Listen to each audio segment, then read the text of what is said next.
अस्सलाम वालेकुम दोस्तों, वक्त की कदर करें, इस पर बात करते हैं कि कुरान पाक की सूरत 103 की आयत नंबर 1 अल असर सूरत का नाम है। इसकी आयत नंबर 1, इसमें देखें अल्लाह ताला क्या फरमा रहे हैं, वल असर इन्नल इंसान लाफिल खुसर, यानी अल्लाह ताला फरमा रहे हैं कि ज़माने की कसम, इंसान खसारे में है, नुकसान में है। ये अल्लाह ताला कुरान में फरमा रहे हैं। क्यों? अगर इंसान वक्त की कदर नहीं करेगा तो वो नुकसान में जाएगा, खसारे में रहेगा। और जो लोग वक्त की कदर करते हैं, वक्त के सरमायों को समझते हैं, वो खुशहाल भी हो जाते हैं और बुराई से बच भी जाते हैं। तो सूरत अल असर की आयत नंबर 1 और सूरत है 103 नंबर, ये हमें याद दिलाती है कि हमें वक्त के हर लम्हे से फ़ायदा उठाना चाहिए, इसको इस्तेमाल करना चाहिए, ना कि गलत कामों में इस्तेमाल करना चाहिए।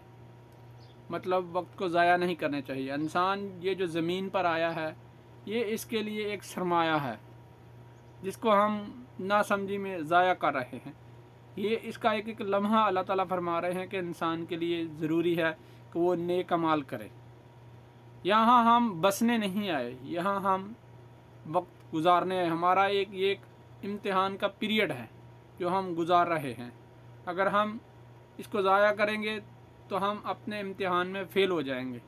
जैसे इम्तिहान देने से पहले इम्तिहान की तैयारी की जाती है ना, दुनिया में हम इम्तिहान की तैयारी करने के लिए आए हैं और यहाँ पर आकर हम में इंसान की सिफ्त ख़त्म हो गई है और शैतान की सिफ्त आ गई है।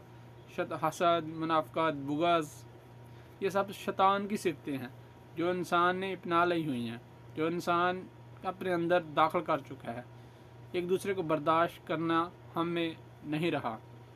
हम एक दूसरे को बर्दाश्त नहीं कर सकते, एक दूसरे की बातों को इग्नोर नहीं कर रहे, उसको दिल में बसा रहे हैं। तो ये शैतान की सिफ्तें हैं जो इंसान में आ चुकी हैं। अल्लाह ताला इसलिए कह रहे हैं इंसान खसारे में है, ज़माने की कसम इंसान खसारे में।